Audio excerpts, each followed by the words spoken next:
Bueno, buenos días a todos y bienvenidos a esta primera jornada que hacemos. Bueno, recuerdo para los que no soy de aquí que soy el decano de la Facultad de Ciencias, ¿vale? Y aunque soy químico, pues también nosotros también nombramos el radón. La verdad es que no lo estudiamos mucho porque los gases nobles tienen poca reactividad y aparte el radón, pues al ser radioactivo, no es justamente el elemento preferido para hacer química en los laboratorios.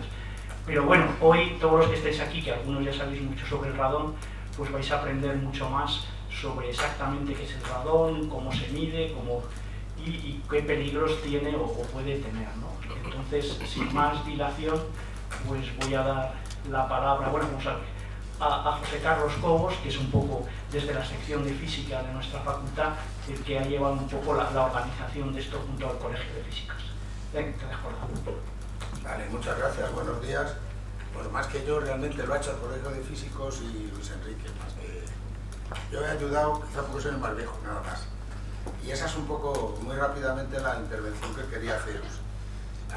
Mi profesor de lengua española y literatura, que me enseñó a leer el Quijote, me dijo, cuando le fui a ver al defender mi tesis doctoral, el éxito de mis alumnos es mi éxito y el fracaso de mis alumnos es mi fracaso. Entonces tengo la inmensa suerte de tener un éxito, que es José Luis, que es un experto mundial en el tema, y con otra gente que sabe mucho más que yo, os comentarán todo. Pero yo quería previamente hacer dos cosas. Una, recordar que donde yo empecé en el año 78, entré en un departamento en que eran especialistas en física nuclear de baja energía. Desgraciadamente eso ha desaparecido, casi todas las tesis que se hicieron entonces se dedicaban a este tipo de estudios. En particular, la persona que me dijo, porque era de mi pueblo, lo que así funciona en este país, que entrara con él a hacer la tesina con otra persona, él trabajaba con una fuente de americio-berilio que con neutrones irradiaba cosas. Hay anécdotas maravillosas y tal, que bueno, no viene a cuento contar aquí. Pero con lo cual yo empecé a ver lo de neutrones y la verdad que no les tuve mucho miedo. Y así he seguido, lo digo porque he notado estos días mucho miedo a hablar de estas cosas, lo cual me asombra, la verdad. Pero por otro lado, insisto, en paralelo, en el departamento hubo una persona, que ya se ha jubilado hace unos años, que hizo una tesis doctoral exactamente que se titula Medida de la exhalación del radón y del torón y estudio de la influencia sobre la misma de ciertas condiciones meteorológicas y del suelo. Año 1978, que es un señor que se llama Álvaro Martín Salas, dirigido, él todavía vive, por un compañero que ya falleció, que era Mauricio Pardo Fernández del Pino. Llegó a ser el director provincial de educación aquí en Valladolid y era nuestro profesor, digo para algunos compañeros de toda la vida, era nuestro profesor de mecánica. Álvaro que daba los problemas. O sea, los dos trabajábamos juntos, pero ya es interesante saber que tanto el radón, que es lo que viene, el isótopo 222, que viene del uranio, como el torón, que viene del torio, pues ellos ya trabajaban en ese tema. Trabajaban con gente de la Universidad de Toulouse y precisamente construyeron o trajeron de Toulouse una gente que el señor se llamaba Guedalia, era bastante conocido, y fueron un poco los pioneros casi en el mundo en hacer ese tipo de medidas. Hay muchas publicaciones de ellos de los años 60 y 70, hacer este estudio del impacto ambiental de este tipo de radiaciones. Y bueno, pues desgraciadamente un tiempo después, pues alguien dijo que esa línea de investigación no valía, por eso lo cuento, y les hicieron dejar de trabajar en ello. De hecho, mi primer despacho, yo di muchas vueltas. Por ejemplo, el primer despacho que ocupé era el que luego, y de ahí venía el por qué mi departamento daba la física médica en la Facultad de Medicina. Yo entré en el despacho de un señor que se llama Paradinas, que ha sido el que daba la física médica históricamente en la Facultad de Medicina. Y lo que me hicieron fue desmontar un almacén lleno de arenas radiactivas de toda España, de arenas, bueno, radiactivas no, arenas naturales, de distintos puntos de España, escogidos para hacer una especie de balance de cómo funciona en España la emisión del radón. Bueno, yo lo desmonté, tuve que desmontar la cámara de ionización correspondiente, etcétera, etcétera, y bueno, pues sí es interesante recordar, voy a terminar, que fuimos unos pioneros. Para que luego a alguien no le gustó, que lo que pasa muchas veces con la investigación, hacemos cosas que la gente luego no termina de ver la utilidad, y unos años después resulta que es muy importante y alguien lo ha perdido. Lo cual, insisto, me da mucha rabia. porque era una línea que estaba perfectamente definida, trabajando a nivel internacional en colaboración con gente que eran pioneros en el mundo, y fue una pena que se perdiera aquello, por las implicaciones actuales que hay. Dicho todo eso, insisto, como muy viejo que soy ya, y me queda poquito para jubilarme, pero bueno, conviene recordar esa historia, pues voy a empezar a pasar a dar la palabra a la gente que sabe mucho más que yo, está más actualizado y os va a informar al respecto. Y por eso, en primer lugar, lo que voy a dar la palabra es Beatriz Molino, la vicepresidenta del COFIS, a que cuente lo que considere oportuno. Gracias. Bueno, yo soy Beatriz, soy la vicepresidenta del Colegio de Físicos. Bueno, simplemente quiero daros la bienvenida a esta jornada divulgativa y que ha sido organizada por el Colegio de Físicos junto con la universidad. Y bueno, además de pertenecer al Colegio de Físicos, pues tengo trabajo en el ámbito de la prevención de riesgos laborales y creo que esta jornada es muy importante porque lo que pretende es poner foco y concienciar sobre el radón y sus riesgos para la salud pública. Bueno, como ya habéis visto en la jornada, tiene dos objetivos principales, que es uno, es concienciar sobre la realidad del radón y pues acercar a los estudiantes y recién titulados pues otros ámbitos profesionales que a lo mejor no conocéis y que pues, os pueden interesar. Creo que el Colegio de Físicos aboga por la formación técnica, por la profesión física, obviamente, y dentro de este ámbito tengo que poner en valor el trabajo de la Comisión de Radón. José Luis pertenece a ella, yo misma también, que se dedica pues, a divulgar sobre el radón, a investigar y hacer jornadas como esta. Además hemos impulsado un registro de expertos que creemos que es muy importante para visibilizar a estos profesionales y espero que con esta jornada pues, y con estos ponentes de primera línea podéis poner en valor estas vías de profesión, los que sois más jóvenes, y agradecer, que no se me olvide, a la facultad la colaboración que tiene con el colegio y ponernos a nuestra disposición estos espacios pues, para poder hacer estas jornadas y otras cosas. Solo deciros que espero que los estudiantes y titulados que estáis aquí veáis la importancia del Colegio de Físicos, que os animéis a colegiaros y formar parte de nuestra comunidad, que como veis hacemos muchas cosas, aparte de tener una gran red de profesionales que os puede ayudar en un futuro, no muy lejano.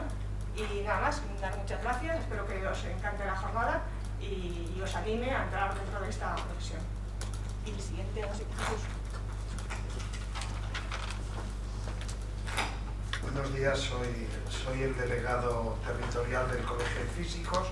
Lo primero, gracias a todos por acompañarnos en esta jornada, especialmente al decano por habernos facilitado un poco toda la infraestructura para poder hacerlo y muy especialmente a los alumnos porque realmente sois vosotros el futuro de la profesión. Nosotros ya tenemos que ir dejando paso a las siguientes generaciones y esto es lo que tenéis que hacer, divulgar y tener el nombre de la física en la boca continuamente. No quiero extenderme mucho más. Luis Enrique, que es catedrático de aquí y vocal de la delegación del colegio, os habla un poquito y ya empezamos con todo esto. Gracias a todos.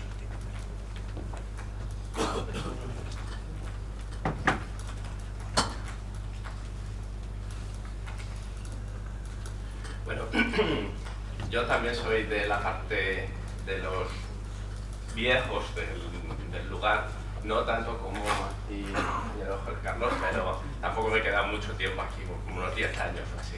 Entonces, si lo que ha comentado José Carlos es un poco, digamos, de la historia de la edad antigua, yo voy a hablar un poco de la edad moderna, porque digamos que los estudios en física nuclear un poco pasaron de estar en el ámbito de la física aplicada al área de la física atómica, molecular y nuclear.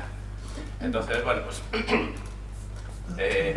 este área ha estado integrada en el departamento de física teórica y física atómica, molecular y nuclear, que luego se incrementó con óptica y bueno, pues simplemente quiero comentar un poquito la gente que ha trabajado en temas parecidos a los del radón, incluido el radón y otras radiaciones en nuestro departamento pues durante la época de 2000 a 2010, digamos.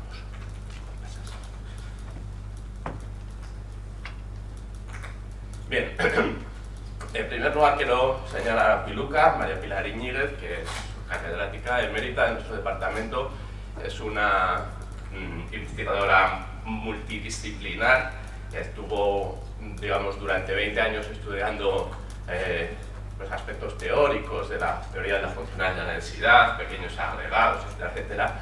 Y entre 2000 y 2010 pues pasó a estudiar temas de radiaciones, espectrometría, dosimetría, construcción y utilización de detectores de neutrones especialmente, pero también de radón, y en distintos entornos, en entorno hospitalario, en medias en aire, en suelos, etc.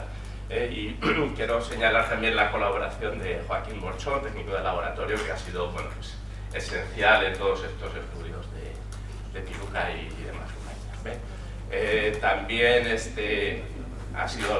estado encargado durante mucho tiempo de la docencia en prácticas de laboratorio, física cuántica y física nuclear, donde bueno, pues, enseñaba a los alumnos algunas cosas sobre radiaciones, entre otras. ¿Vale? La segunda persona que quiero comentar es José Constantino Nalda.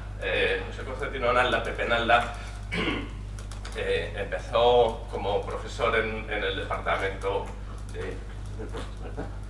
en el año 74 y después pasó a la política. Estuvo en el Ayuntamiento de Valladolid, en la Junta de Castilla y León, estuvo senador, fue presidente de la Junta de Castilla y León y después se dedicó a diferentes puestos en la administración, ¿verdad? Y bueno, pues un poco conociendo los dos mundos, la universidad y la política y la administración, pues conoció lo mejor de los dos mundos, ¿verdad? Y supongo que también lo peor. Pero bueno, lo que quiero resaltar es que cuando terminó de sus puestos administrativos y volvió a la universidad, pues fue el encargado de poner en marcha un laboratorio, el laboratorio de investigación en baja radioactividad, en el parque científico de la Universidad de Valladolid, que estaba por aquella época desarrollándose básicamente. ¿Vale? Pepe Nalda se jubiló, bueno, en 2005.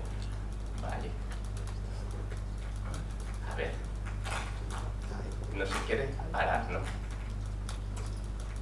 Vale, bueno, sí, va.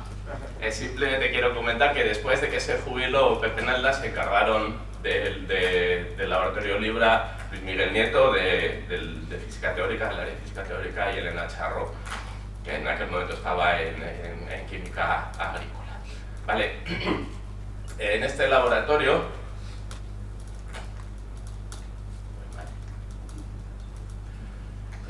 que ya digo, funcionó básicamente entre 2000 y 2010, y en el departamento de física teórica atómica, molecular y nuclear, pues básicamente hicieron estancias investigadores nacionales e internacionales, consiguieron proyectos de investigación autonómicos y nacionales, contratos con administraciones y con empresas, tanto a nivel autonómico como nacional e internacional. Se hicieron en el ámbito de sus proyectos y de sus contratos medidas de concentración de radionucleidos en diversos entornos, y en concreto para lo que interesa sobre todo en esta jornada, sí, se produjo un desarrollo en detectores de radón y mediciones en distintas localizaciones, ¿de acuerdo? También se organizó un workshop internacional sobre radiación natural y medio ambiente, y yo creo que posiblemente la parte más importante de lo que se hizo en este laboratorio fue la formación de jóvenes investigadores. Y quiero señalar aquí a 4 de ellos: Víctor Peña, Alonso Martín. Estos dos ahora se están encargando de la formación de pues, los adolescentes, intentando inculcarles su amor por la física. Están en institutos de educación secundaria, ¿vale? Y a Roberto Méndez, que ahora está en el laboratorio de patrones electrónicos, en el CIEMAT, y a Pepe Gutiérrez Villanueva, que bueno, pues es uno de los expertos actuales en el tema del radón y con el que os voy a dejar.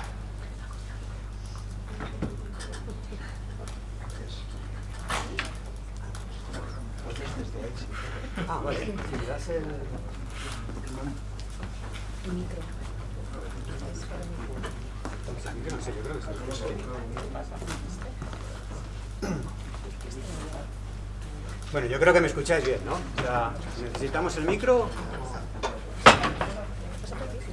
No, yo creo que se me escucha bien sin micro, entonces... vale, vamos para allá.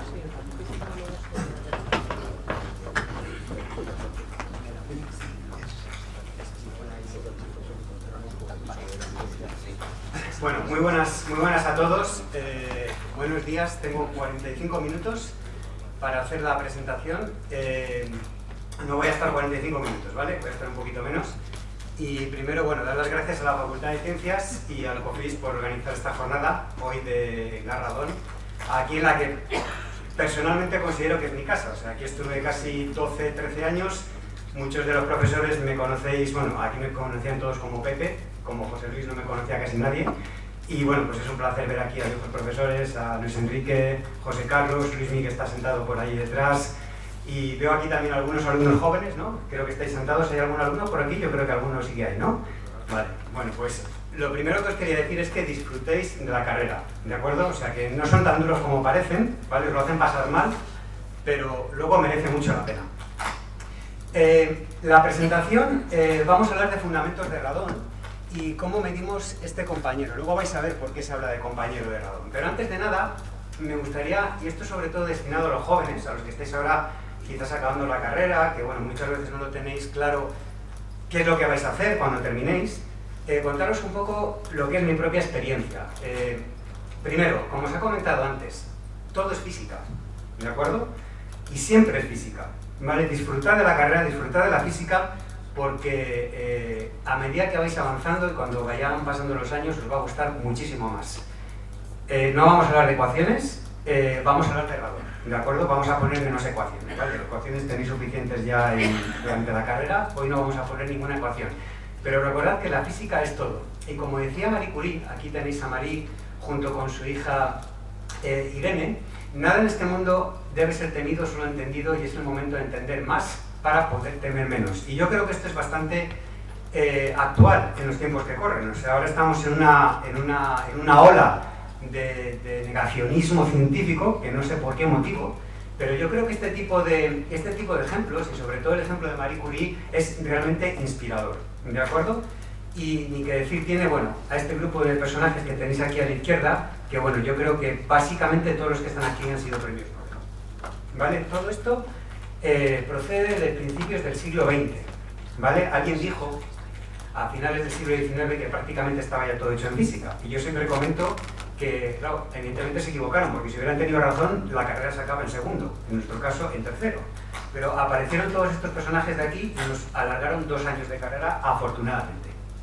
Además, bueno, yo cambié mi orientación, como comentaba antes Luis Enrique, yo, bueno, terminé aquí mi tesis en el año 2008 y estuve avanzando por diferentes laboratorios y un día del mes de verano del año 2007, pues me cogí el coche aquí en Valladolid, a las afueras, y terminé en Uppsala, a casi 3.500 kilómetros de Valladolid, y comencé a trabajar en la empresa Radonova, que es donde me encuentro ahora mismo. 4 días viajando, bueno, aquí tenéis algún ejemplo de lo bonito que es Uppsala, os lo recomiendo que vayáis a visitarlo, ¿vale? No siempre es así, esta es una foto de Chadrede en invierno, ¿vale? Pero no siempre es así de bonito. Y bueno, continué trabajando en temas de radón, pero ahora desde la empresa privada. Y cuando hablamos de radón, es muy importante primero entender, ponerlo en contexto, cuando hablamos de este gas radiactivo. Por lo siguiente, fijaros, primero, el número 1200. Muchas veces los números no les ponemos en contexto, ¿de acuerdo? Y bueno, a los físicos siempre nos gusta mucho hablar en términos cualitativos, ¿de acuerdo? Y vamos a poner un poco en contexto qué es 1200. Fijaros, 1200 puede ser, pues bueno, cuestan 1.200 euros, y oye, es un dinerillo que te sirve bastante, ¿no? 1.200, lamentablemente, si hoy se han estrellado 4 Airbus A320 en Madrid, pues sería una tragedia. Más o menos moriría esta gente.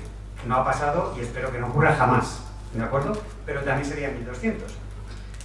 1.200 aproximadamente, arriba abajo, es el número de accidentes de tráfico, de personas que mueren en accidentes de tráfico en España más o menos cada año. Pero también estos 1.200 es el número de personas que mueren todos los años en España por un cáncer de pulmón desarrollado como consecuencia de una exposición a gas radón. Con lo cual ya podemos de alguna manera enmarcar un poco en contexto la magnitud del problema que estamos hablando. En comparación con el número total de muertes de cáncer de pulmón, y eso quizás Laura nos lo puede explicar después mejor, no es un gran número, puede ser en torno a un 10%, pero tengamos en cuenta que son 1.200 familias destrozadas todos los años por un problema que además tiene solución. O sea, no estamos aquí hablando de un problema que es irresoluble, tiene solución. Y en la mayoría de los casos una solución relativamente sencilla. 300 becquereles por metro cúbico es el promedio anual de concentración de radón que se toma como un nivel de referencia que ahora mismo es el que tenemos aquí en España. Y tenemos que fijarnos bien en todo esto. Primero, nivel de referencia no es un límite, esto es importante entenderlo, es decir, no porque tengamos 290 estamos fantásticos y tenemos 310 hay que destruir el edificio, hay que tomarlo como un nivel de referencia, porque cuando hablamos de radón estamos hablando de un tema que es probabilístico, es decir, no es un tema determinista, ¿de acuerdo? No necesariamente por tener una concentración alta de radón inmediatamente vas a desarrollar un cáncer de pulmón y por tenerla baja estás contento y feliz, ¿vale? Es un tema de probabilidad, con lo cual el mensaje, al igual que ocurre siempre en protección radiológica, es tener los niveles lo más bajos posible. Pero en algún momento hay que poner una referencia y a nivel de España se ha adoptado la directiva europea que marca 300 becquerelios por metro cúbico. Y además promedio anual de concentración de radón, porque los niveles de radón oscilan muchísimo. Si tuviéramos aquí ahora un detector de radón, un monitor en continuo, veríamos como a lo largo de la jornada los niveles han cambiado de manera brutal, ¿vale? Y a nivel de protección de la salud, lo que nos interesa es conocer la exposición a largo plazo, ¿vale? Por eso se habla de promedio anual de concentración de radón.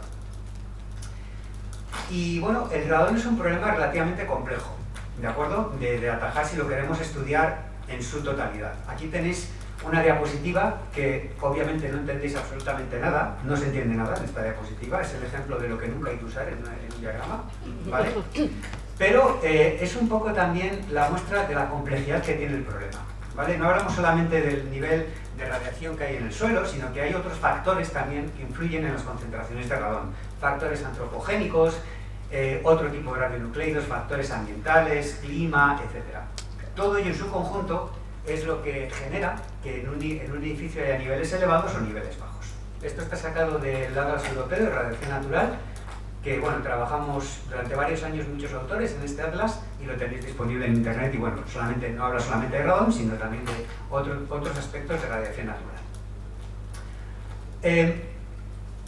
Y bueno, hablando de radón ya más en concreto, y aquí bueno, a mí me gusta mucho Carl Sagan, o sea, ahora que hablamos mucho de los influencers y de todo este tipo de gente, bueno, pues Carl Sagan a mediados del siglo XX fue el maestro, yo creo que de todos ellos, ¿vale? Tiene muchísimas cosas, pero fijaros en esta diapositiva que tenéis aquí. Seguramente aquí prácticamente no veis nada, ¿vale? Pero si le damos un poquito, aquí hay un puntito, ¿de acuerdo? Esto que tenemos aquí, con todo lo que dice aquí Carl Sagan, aquí es donde está toda la historia que conocemos. Más de miles de millones de personas, como dice Carl Sagan, todas las personas que queremos, todas las guerras, todas las culturas, todo lo que se ha hecho, todo lo que conocemos está en este punto, que básicamente aquí es un píxel. Es decir, es totalmente insignificante a nivel del universo. Si salimos fuera del sistema solar, ni se ve, ¿vale? De hecho, la foto esta está tomada con la sonda Voyager cuando salía del sistema solar, ¿vale? Este es nuestro planeta, y es un planeta que es radiactivo, ¿de acuerdo? Y de hecho el planeta era radiactivo hace muchísimos años, de hecho era más radiactivo antes de lo que es ahora, y ahora es mucho más de lo que será más adelante, ¿vale? Pero esto viene, en suma, viene un poco a cuento, porque el radón es un gas que es natural, y procede de la propia naturaleza del planeta en el que vivimos. Si nuestro planeta no fuera radiactivo, la vida no sería posible, así de sencillo, en el planeta. Y además, no solamente es un gas natural, sino que, hablando de radón, tenemos que prestar atención a la palabra riesgo. Y además de, bueno, de todos los riesgos por los que estamos rodeados, como veis, cada año tenemos problemas de olas de calor, accidentes, etc. El radón es uno más de ellos, ¿vale? Y hay que entenderlo de esa manera, como un riesgo, ¿vale? No como algo determinista que va a ocurrir necesariamente algo malo, sino que es un tema de probabilidad. Bueno, un poco de pedagogía sobre el radón. Esto es una discusión muy interesante. ¿Quién fue el primero que le puso nombre a radón? Pues hombre, no está muy claro, ¿vale? Si buscáis un poco en la bibliografía vais a encontrar que todo el mundo habla de Rutherford, o quizás de su estudiante de doctorado, de Herbert Brooks. Pero bueno, Rutherford es el que tiene el nombre, digamos es el que más se conoce, y a este hombre que está aquí prácticamente no lo conoce nadie, que es Thorne, que también estaba trabajando en la emanación de un gas misterioso que salía de las muestras de radio que había descubierto Marie Curie a finales del siglo XIX. Y bueno, le puso el nombre radón. Al mismo tiempo Rutherford estaba trabajando también, entonces, pero claro, no tenían Instagram y no se comunicaban entre ellos en aquella época. Con lo cual, bueno, pues no está claro, ¿vale? Como muchas otras cosas no está claro quién fue el que le puso el nombre, pero bueno, a mí me gusta mencionar siempre a Thorne porque es el menos conocido. A nivel de características, yo diría que lo más importante del radón serían las dos primeras líneas que tenéis ahí. Como hemos visto antes, es un gas que es radiactivo y es natural, por lo tanto lo vamos a encontrar en cualquier lugar porque procede fundamentalmente del suelo, de la corteza terrestre. Es un gas noble. Si vais a la tabla periódica, en la parte de la derecha, en el grupo de los gases nobles, tenéis el radón. Y como buen gas noble, ¿de acuerdo?, no va a interaccionar con ningún otro elemento. Por eso se llama noble, o sea, no se mezcla con los plebeyos de la tabla periódica. Traducido a efectos en la salud, todo el radón que estamos inhalando, lo que estamos respirando aquí ahora nosotros en esta sala, lo vamos a exhalar, con lo cual no tiene efectos. Y la reacción inmediata es, bueno, pues entonces, ¿para qué organizamos esta jornada? Nos vamos a tomar un café y se acabó el problema. El problema está en que durante el trayecto por el tracto respiratorio, y eso posiblemente ahora puedo explicarlo un poquito mejor, el radón se está desintegrando, porque recordad que es un gas radioactivo. Y en la desintegración del radón, los primeros elementos que aparecen son los polonios. Y los polonios no son gases. Los polonios son como, si me permitís el símil, como si fueran bolitas metálicas que se van a quedar pegadas a las paredes del tracto respiratorio. Y ahí es donde se quedan. Y el problema que tienen estos polonios es que son emisores alfa y de una energía muy elevada. Con lo cual, esa es realmente la problemática del radón. Sus descendientes se quedan pegados en nuestro tracto respiratorio y ahí es donde tiene lugar la desintegración. El problema de las emisiones alfa, si la cogemos, podemos coger un emisor alfa con la mano y no nos va a pasar nada, porque las partículas alfa, como sabéis todos, se frenan enseguida. El problema es cuando tienes el emisor alfa dentro del cuerpo. Ahí es donde llega, de alguna manera se ha generado el problema. Ahí es lo que pasa con el radón, que tiene emisores alfa y que son además de una energía alta. Y también, bueno, la vida media del radón son 3,8 días, casi 4 días, con lo cual es suficientemente larga para que pueda introducirse en nuestro organismo y tenga determinados efectos. Y obviamente es un agente cancerígeno, ¿vale? En la clasificación que hacéis los oncólogos de agentes cancerígenos, pues el radón está en la parte más alta, ¿vale? Creo que hay como 5 categorías de agentes cancerígenos. El radón está en la categoría número 1, junto con el tabaco, junto con los rayos UVA, bueno, otra serie de agentes cancerígenos. Y la categoría 1 es el top de los agentes cancerígenos, es decir, en los que no hay ninguna duda de que pueden provocar cáncer. Ahí es donde se encuentra el gas radón, y esto es así prácticamente desde los años 80, que se toma esta decisión. Bueno, aquí esto es un problema, bueno, yo os lo voy a traducir, ¿de acuerdo? Yo os prometo que salía bien, ¿eh? Cuando estaba haciendo la presentación salía bien. La pregunta es si el radón es natural o si es artificial. Bueno, ¿el radón es natural o artificial? Yo diría que las dos cosas. Hemos visto que el radón es una fuente radiactiva natural, ¿de acuerdo? Pero el radón se acumula en el interior de los edificios, con lo cual el radón es de alguna manera también es un problema artificial, que depende mucho de las prácticas constructivas. Aquí yo creo que no hay ningún arquitecto, no me quiero meter con los arquitectos, ¿vale? Nadie construye un edificio adrede para que tenga radón, pero muchas veces, o por falta de legislación, o por desconocimiento de la legislación existente, niveles elevados en su interior.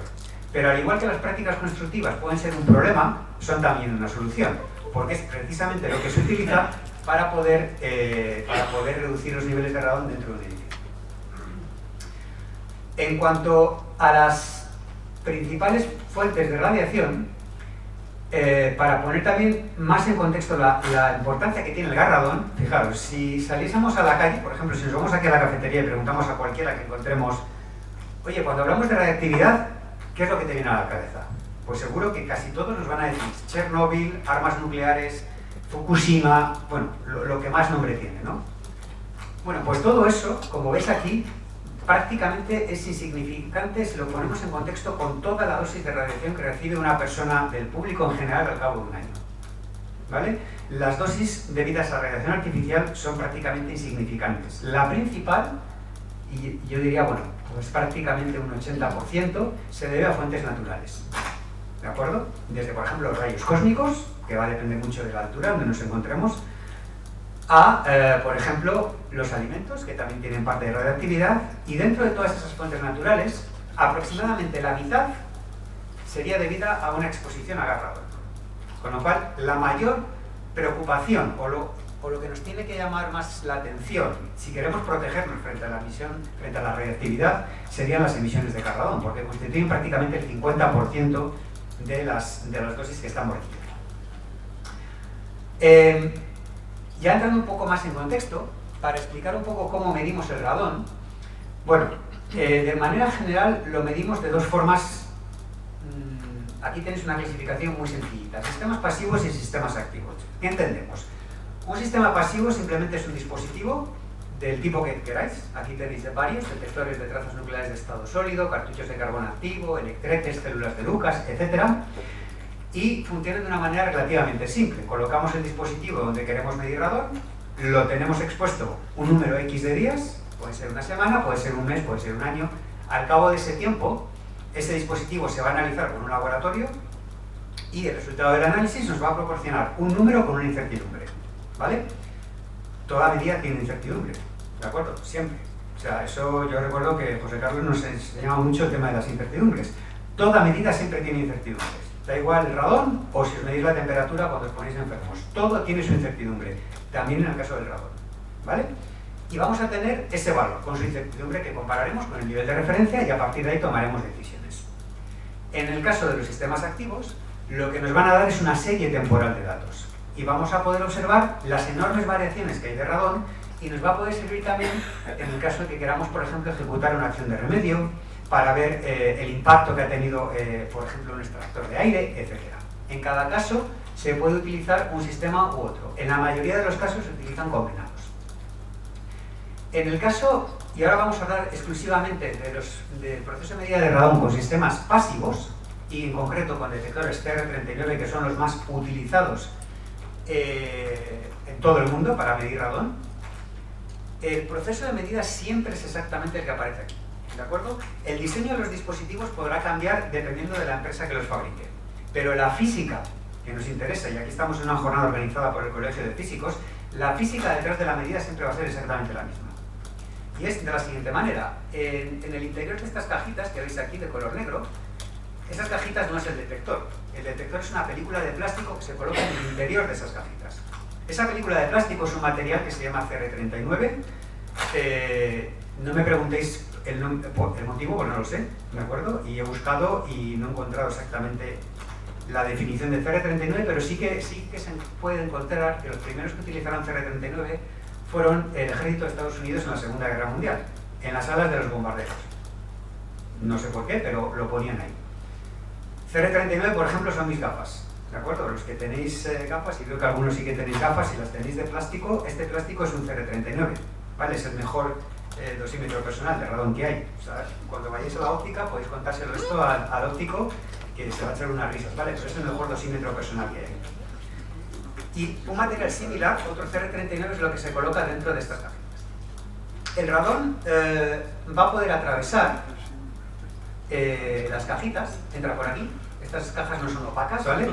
Tienen un determinado coeficiente de difusión, tarda un tiempo que puede estar en unos poquitos minutos, 30 minutos, 40, depende un poco del diseño. Y al cabo de ese tiempo, la concentración de radón que hay dentro de la caja y la que hay fuera es la misma. Recordad lo que veíamos antes: el radón es un emisor de partículas alfa, con lo cual las partículas alfa a escala atómica son enormes, ¿vale? Son valores de fútbol grandes que generan mucho daño.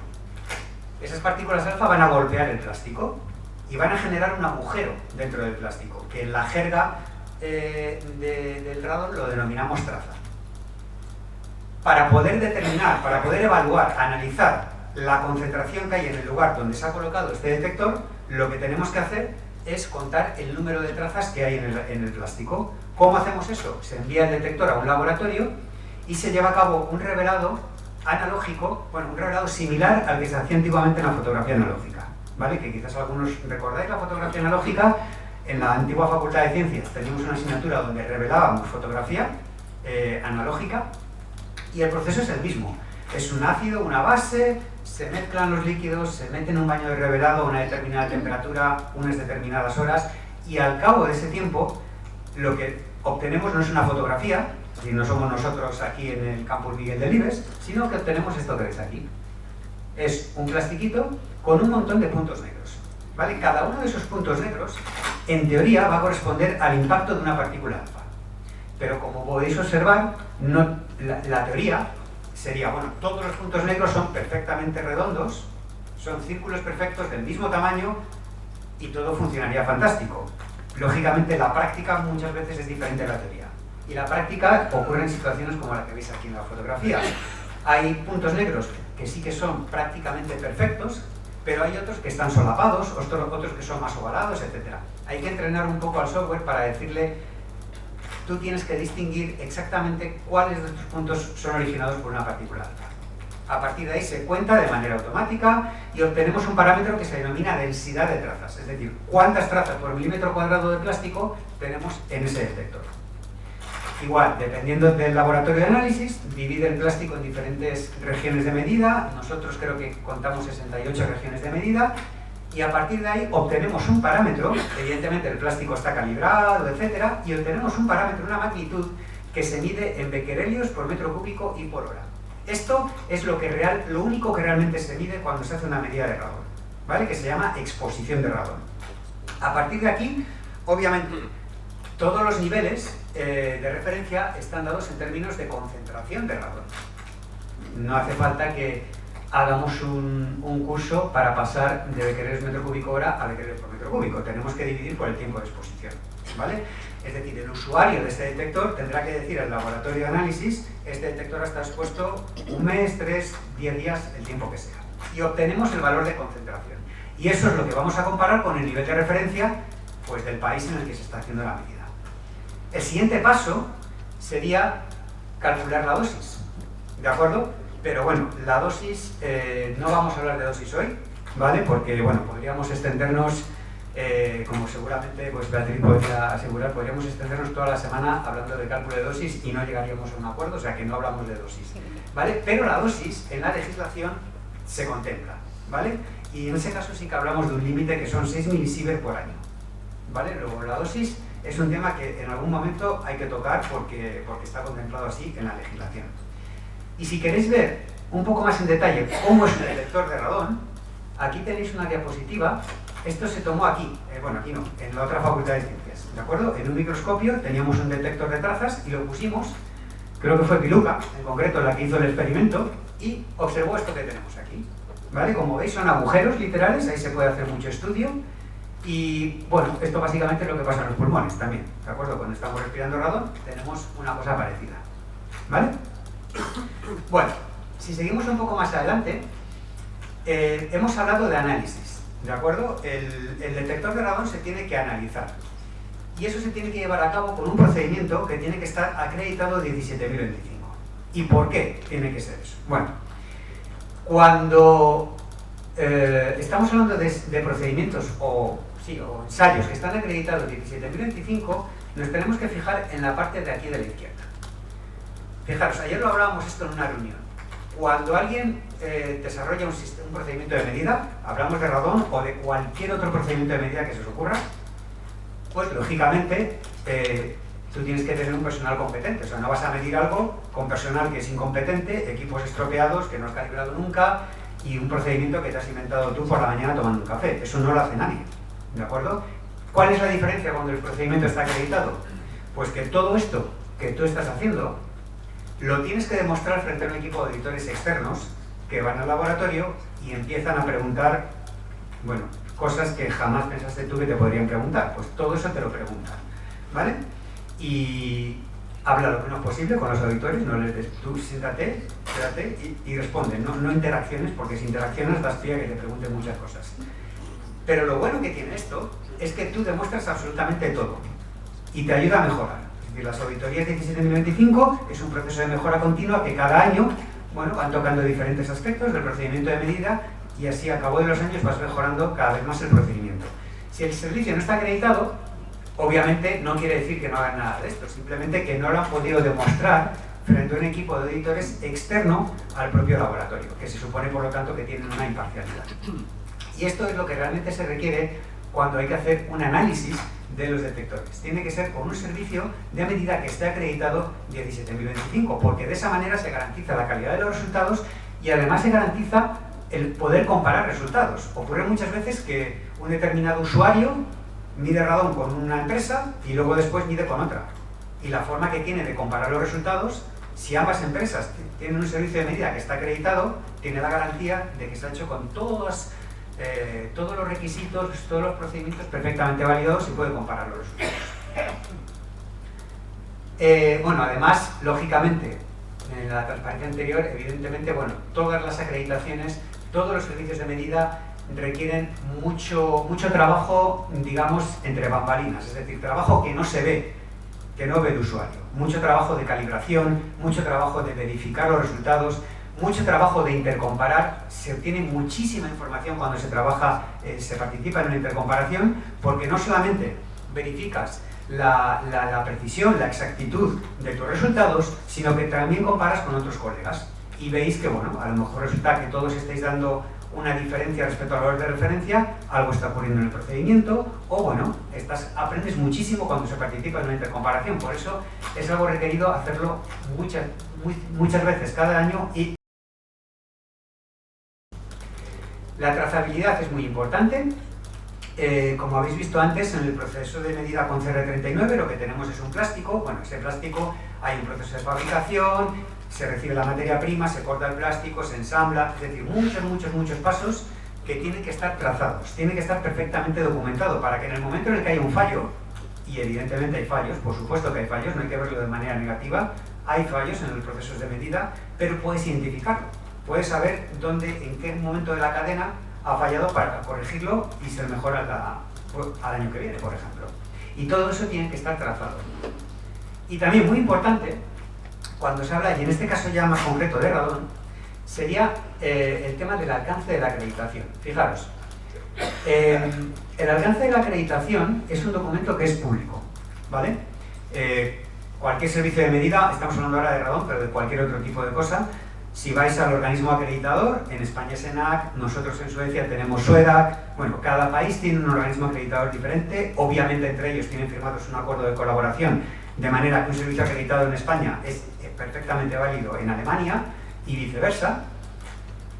El alcance es un documento que es público y nos va a decir el servicio de medida hasta cuánto puede medir según el servicio que tiene acreditado. No quiere decir que no pueda medir más, pero sí que quiere decir hasta cuánto puede medir y hasta cuánto se ha evaluado ese servicio de medida. Aquí tenéis varios ejemplos. El alcance puede venir dado en términos de concentración o en términos de exposición, ¿vale? La columna de la izquierda está calculada la concentración en base a una exposición de 3 meses, ¿vale? ¿Y por qué? Fijaros, niveles por encima de 2.300 becquerelios metro cúbico para una exposición de 3 meses no es habitual, pero sí que se encuentran y varias veces, ¿vale? Es algo que no es nada extraño encontrar un nivel de 3.000 becquerelios por metro cúbico, es elevado, pero no es extraño, ¿de acuerdo? Con lo cual, el alcance de ese servicio de medida tiene que ser suficientemente elevado para poder cubrir ese rango. 4.600, encontrar más de 4.600 es más complicado, hay algún caso. Encontrar más de 25.000 becquerelios por metro cúbico, yo no he encontrado nunca aquí en España un valor por encima de 25.000 becquerelios por metro cúbico, salvo en casos muy concretitos, ¿de acuerdo? Pero no es muy habitual. Con lo cual, tened siempre en cuenta el alcance, ¿de acuerdo? Para aquello que vosotros queréis medir. Vale, y aquí esto también es muy importante, y lo vuelvo a traducir otra vez. Cuando hablamos de acreditación, y yo creo que esta vez no he cometido deliberadamente el error que me gusta cometer siempre, tenemos que tener en cuenta que jamás se acredita un laboratorio, ¿de acuerdo? No podemos decir nosotros, es que nuestro laboratorio está acreditado 17025, eso es mentira. Tu laboratorio no está acreditado 17025, estará tu procedimiento. Porque hay laboratorios que pueden tener muchísimos procedimientos de medida. Puede ser un laboratorio que mida espectrometría gamma con un detector de germanio, por ejemplo, y a la vez mira gas radón. Tendrá la acreditación a lo mejor para espectrometría gamma, pero no, a lo mejor no la tiene para gas radón. Y para gas radón depende. Medida de corta exposición, de larga exposición, etcétera, etcétera, etcétera. Con lo cual, si nos escucháis alguna vez decir es que nuestro laboratorio está acreditado, llamadnos la atención porque estamos mintiendo. No es cierto. ¿De acuerdo? Se acredita el procedimiento, no el laboratorio. Obviamente, la directiva de protección de datos no está relacionada con la acreditación, pero bueno, es algo que tenemos que tener en cuenta también. Y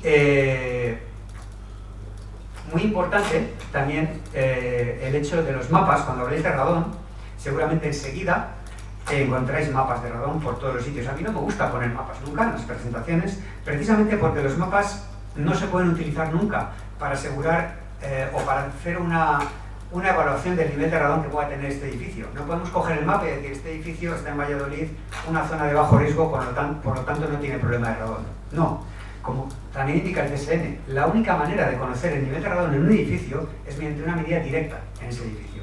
Los mapas son muy útiles, pero para otro tipo de propósitos, para elaborar políticas, para diseñar estrategias de medida, para muchas otras cosas, pero no para hacer evaluaciones directas dentro de un edificio. Y bueno, ya terminando, esto es muy curioso, son diferentes mitos, de acuerdo, que os podéis encontrar cuando busquéis cosas relacionadas con el gas radón. Este es muy clásico, pero no solamente de radón, para otras muchas cosas. Siempre he vivido aquí, nunca pasa nada, ¿vale? O sea, siempre mi abuelo me lo decía, mi abuelo fumó hasta los 80 años, y bueno, yo he fumado siempre, nunca me ha pasado nada, jamás fue un médico, ¿de acuerdo? No murió de cáncer de pulmón, murió de un tumor en la cabeza, y jamás visitó un médico hasta que le diagnosticaron el pulmón, o sea, nunca. ¿Quiere eso decir que es bueno fumar? Pues no, sabemos que evidentemente hay una causa y un efecto. Lo mismo ocurre con el radón. Y la única forma de conocer los niveles elevados de radón es mediante una medida. Si aquí yo imagino que tendremos poquito radón, ¿vale? Pero si aquí estuviéramos en una atmósfera de 70.000 becquerelios por metro cúbico, no nos daríamos cuenta. Estaríamos felices, disfrutando aquí de las presentaciones y no nos daríamos cuenta, ¿de acuerdo? La única forma es medir. Dos edificios contiguos pueden tener problemas de radón distintos, aunque estén pegando pared con pared. Cada edificio siempre va a requerir soluciones específicas. Un mito muy extendido es que la ventilación resuelve los problemas de radón. Si has encontrado un problema de radón en un centro de trabajo, por ejemplo, bueno, pues abre las ventanas y que se ventile. Eso ni es la forma más eficiente, ni es la que tiene el mejor costo-beneficio, ¿vale? Muchas veces incluso incrementa los niveles dentro del edificio. Y bueno, este es muy típico sobre todo de los Estados Unidos, ¿de acuerdo? Si ponéis en Google vais a encontrar este mito casi en las primeras salidas. Las encimeras de granito producen radón, falso. No producen radón. El granito tiene radio 226, por supuesto, ¿vale? Y dependiendo de los granitos podrán tener más o menos contenido. Y generarán radón, evidentemente. Pero las encimeras de granito son compactas. Con lo cual, la exhalación, no hemos hablado aquí de exhalación, la exhalación básicamente lo que nos dice es cuánto radón sale por unidad de superficie. Va a ser muy pequeña o prácticamente inexistente porque es compacta. El problema está si perforamos el granito, ¿de acuerdo? Ahí sí, porque ahí lo que estamos haciendo es generar autopistas para que todo el radón que se está generando dentro de ese granito fuera afuera, ¿vale? Con lo cual podéis seguir utilizando encimeras de granito, no pasa nada. Disfrutad, hacer la ensalada, que no va a ocurrir absolutamente nada. Bueno, y básicamente nada más. Aquí tenéis mis datos de contacto, ¿de acuerdo? Cualquier duda que tengáis, a mí me encanta hablar de esto, o sea que cualquier duda que tengáis, lo que sea, pues bueno, aquí tenéis para lo que queráis, ¿vale? Yo creo que no me he extendido más de lo necesario y nada, muchas gracias a todos.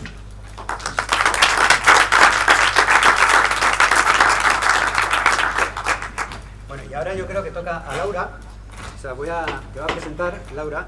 Es un placer que tengamos aquí a Laura Mezquita. Laura Mezquita es oncóloga médica, trabaja en gas radón desde hace ya mucho tiempo y es un placer tenerla aquí porque, bueno, Laura ha trabajado, además de ser una persona totalmente cercana, yo siempre en broma la digo a Laura que es básicamente uno de los pocos médicos con los que se puede hablar, pero bueno, ha trabajado en muchísimos centros de investigación, tanto, bueno, desde españoles, ha pasado por el Instituto Gustave Roussy de París, tiene una trayectoria también muy larga en medida de gas radón, además de, bueno, la trayectoria académica, más de 130 publicaciones en las revistas más prestigiosas de su campo y sobre todo a nivel de liderar proyectos, lidera el proyecto Biorradón, que posiblemente nos va a contar un poquito, a lo mejor Laura, del proyecto Biorradón, que es un proyecto tremendamente ambicioso y como consigáis lo que estáis haciendo, yo creo que a lo mejor el Nobel de Medicina habría que empezar a plantearlo más adelante. Y bueno, evidentemente es miembro también de, recientemente organizado, creo que es el congreso más importante de radón a nivel mundial, que se organizó en Barcelona hace unas poquitas semanas, de cáncer de pulmón, y dentro de poquito pues se marcha un congreso europeo de oncología que creo que es la semana que viene a Berlín. Con lo cual, bueno, muchas gracias Laura por estar aquí y nada. Gracias a vosotros por la invitación. El Nobel de Medicina nunca lo gana un médico. Fíjate. Bueno, todavía. No es como el de física. Todavía. Todavía. Pero no, normalmente lo ganan biólogos. No, la investigación médica normalmente no se contempla, pero bueno, ya veremos. Entonces, bueno, muchas gracias por la invitación. Siempre me gusta venir a hablar sobre el gas radón y la parte de salud, porque muchas veces es muy desconocida para otras disciplinas. Y para eso yo os voy a hablar primero de un poquito sobre el gas radón y el impacto que tiene en nuestro organismo, y después sobre el impacto que tiene directamente en cáncer de pulmón. Y como no sois médicos y no os dedicáis y no conocéis el cáncer de pulmón más allá de lo que conozcáis de la calle, pues os voy a hablar también un poco sobre el cáncer de pulmón para que conozcáis el impacto. Después sobre la investigación que nosotros llevamos a cabo sobre el gas radón y el cáncer de pulmón y otros tumores, y unos retos y perspectivas para el futuro. Bueno, yo no soy física, así que no os voy a dar una clase sobre esto, pero sí que es verdad que a veces se percibe como que es una partícula alfa y que la puede bloquear una hoja de papel, y eso no tiene un impacto, ¿no? Y esto yo me recuerdo un compañero mío de medicina nuclear que explicaba que frente a las partículas beta, que son como balas, pues las partículas alfa son como las bolas de demolición de los edificios. Y eso es un ejemplo muy práctico para los médicos, porque al final eso es lo que nosotros vemos dentro del epitelio bronquial, esas bolas que hacen muchísimo daño local, a nivel local, pero no profundizan mucho. Pero ese daño es lo suficiente para que haga un daño a nuestro ADN y eso genere, ¿no?, el riesgo de desarrollar enfermedades. Entonces, a veces solo hablamos de ADN, pero en realidad la radiación ionizante tiene un impacto a diferentes niveles. Puede afectar a nivel de la célula, a nivel del cromosoma, a nivel de los genes, ¿no?, que al final son como ya se va despiezando, o a nivel de la secuencia. Y en función de eso, ¿no?, cuando hablamos de las mutaciones en el ADN, en realidad hablan específicamente de los cambios de secuencia, ¿no?, que se cambie una A por una G, una C por una T, pero en realidad la radiación ionizante puede actuar a diferentes niveles. Y de lo que más se conoce de la radiación ionizante y del radón es el daño en el ADN. Lo veréis todo el rato como mecanismos, DNA damage, y eso es continuamente. Hay muchos daños diferentes, hay daños de un solo cambio, hay varios cambios, o los cambios complejos, que esos son propios de la radiación ionizante, pero aún así no sabemos qué cambios específicos se deben al radón. Luego hablaremos más sobre esto. Y a veces, como os decía, siempre os hablarán del daño al ADN, pero no os hablarán de todo lo que puede impactar la radiación ionizante. Por ejemplo, la utilizamos mucho como un tratamiento, ¿no?, la radioterapia, y la radioterapia tiene un impacto en el sistema inmune.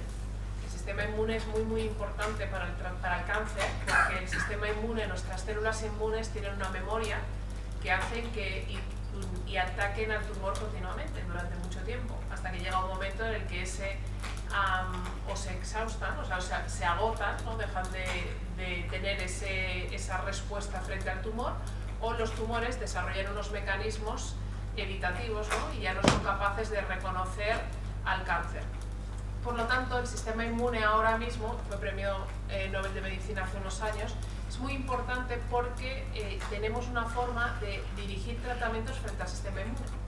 Por lo tanto, hacer que nuestro sistema inmune vuelva otra vez a atacar al tumor, y eso ha supuesto un cambio del tratamiento de muchos tumores, incluido el cáncer de pulmón. Entonces, la radiación ionizante, aparte de todo lo que pueda hacer,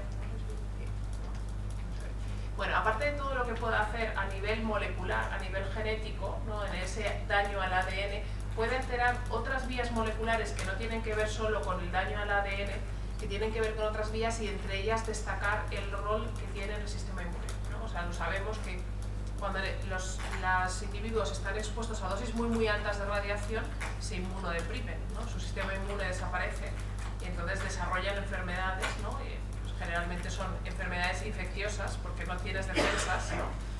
Y eso genera pues, un riesgo muy alto de muerte. Pero cuando estás expuesto a dosis crónicas, a dosis bajas y de forma crónica, pues puede generar enfermedades crónicas y enfermedades autoinmunes de larga evolución. Bueno, eso en general... Uy, no sé qué le ha pasado. ¿Me ha vuelto loco? ¿No es que va solo? Ah, vale. Vale. No, aquí, al anterior. Aquí. Entonces, un poco nociones generales sobre la radiación ionizante en nuestro organismo, pero ahora vamos a hablar sobre el cáncer de pulmón. Ay, otra vez se va, pero bueno, ya se ha quedado ahí, quieto. Entonces, ahí veis son tags de pacientes, bueno, de una persona sana, ¿no? Como veis, la lesión que tiene dentro del pulmón es un cáncer de pulmón, el otro es un paciente con un mesotelioma, que son los tumores de la pleura, que están generalmente asociados al amianto. No sé si habéis oído hablar del mesotelioma, que en Valladolid además ha habido bastante, ¿no? por la industria, y los tumores tímicos que se localizan en el mediastino anterior y que son esas masas que están justo encima del corazón. Y entonces, esto es a lo que yo me dedico. Sin embargo, aunque sean esos tres tumores, en realidad el 90% de los pacientes que yo veo en la consulta son cánceres de pulmón, tienen un cáncer de pulmón.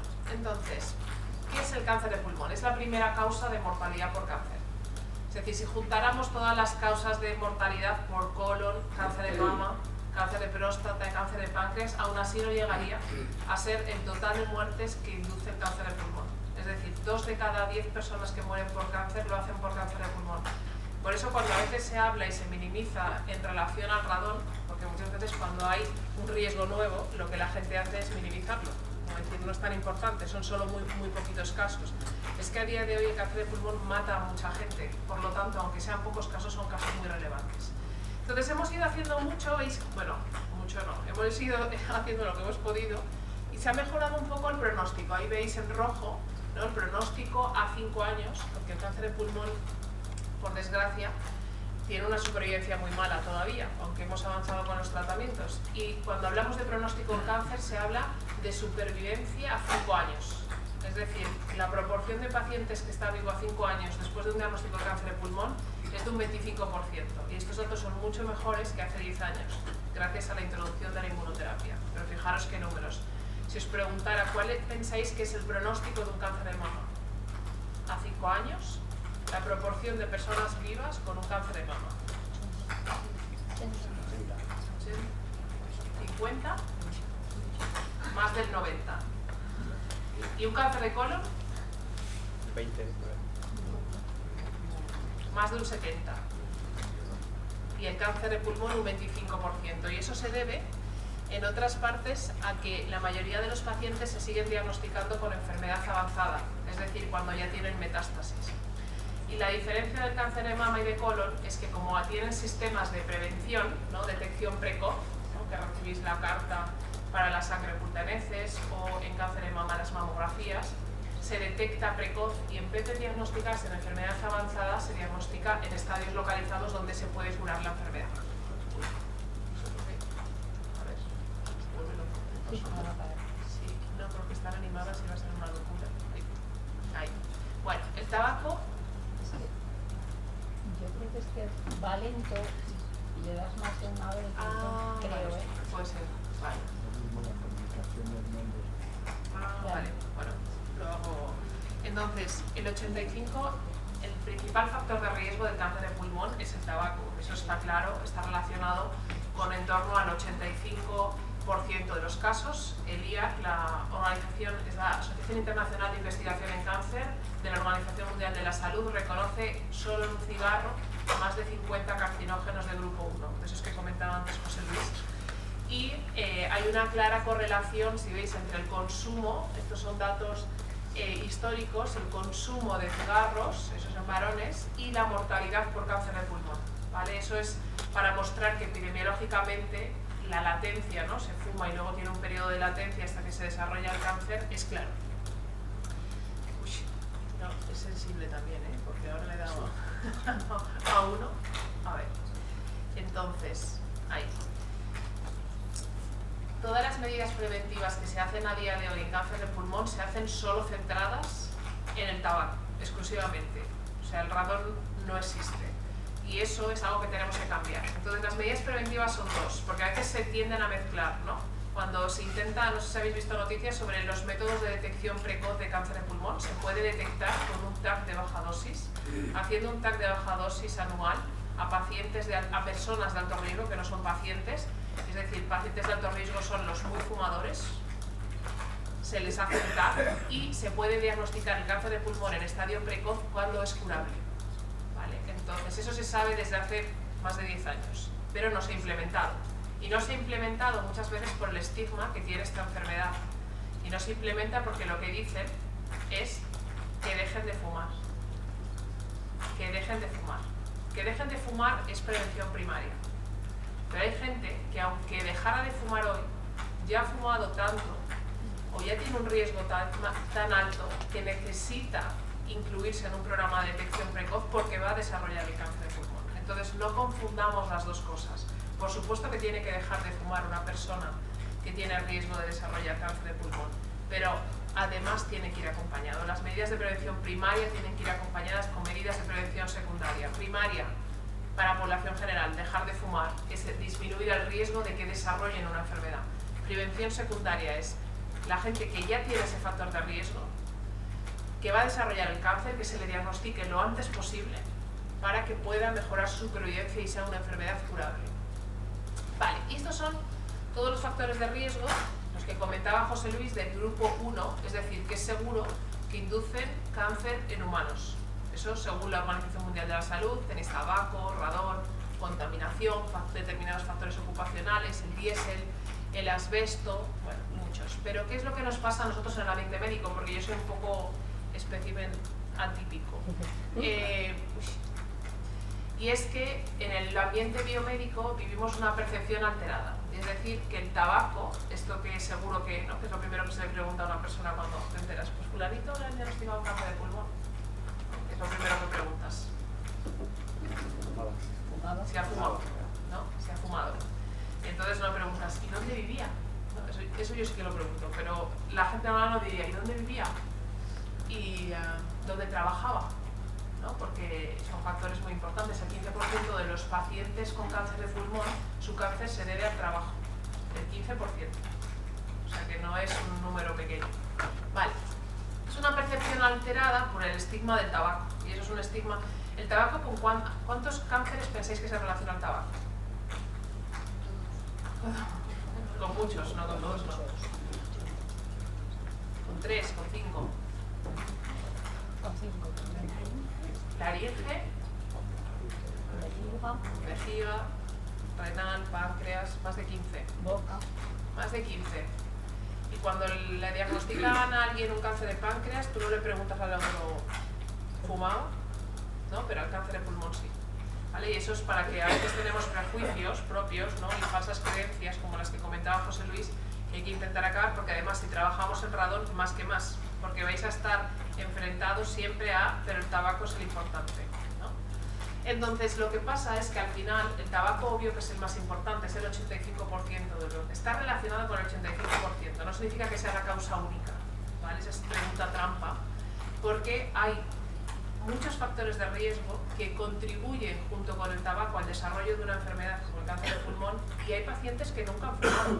En torno a un 15-20% de los pacientes que vemos en la consulta o no han fumado o han fumado muy poco, son fumadores light, y tú sabes que el cáncer no tiene que ver con eso, tiene que ver a lo mejor con un pequeño porcentaje con eso, pero el factor mayor son otros que hay que estudiar, ¿vale?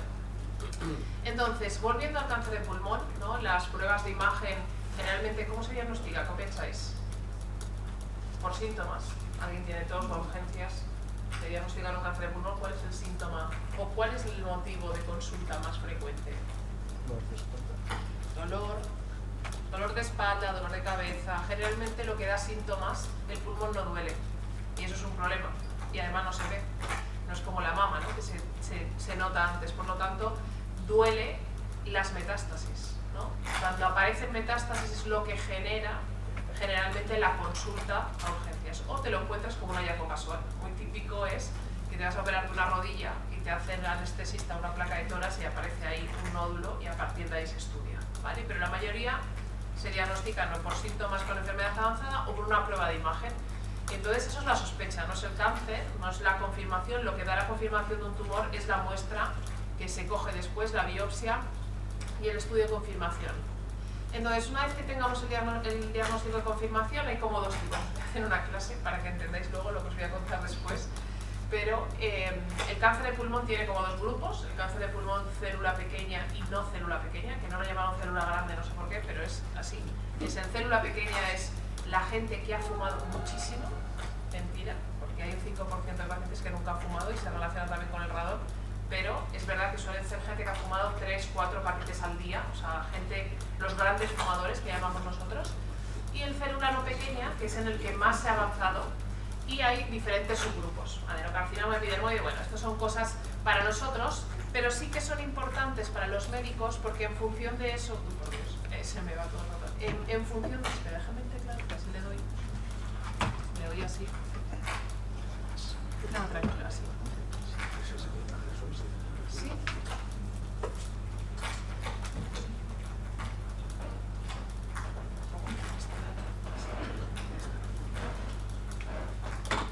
Que si no os voy a marear y así os lo cuento. Entonces,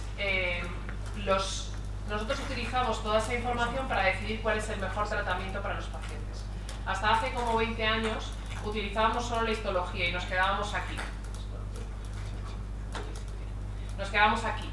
Ahora somos capaces de ir más allá y caracterizar desde el punto de vista molecular la genética del tumor y el perfil inmunológico del tumor, porque en el tumor, aparte de células tumorales, hay una lucha de células inmunes contra el tumor, ¿vale? Y esas células inmunes proporcionan mucha información para saber qué tratamientos ponemos a los pacientes. Entonces, ya habéis visto, le hemos hecho el TAC, le hemos hecho la biopsia, ya sabemos lo que es el nombre y el apellido, no es que eso lo utilizamos los oncólogos para decir el nombre, es la histología, el apellido, el perfil molecular, y ahora hay que saber, ¿no?, una prueba de extensión para saber cómo de localizada es la enfermedad.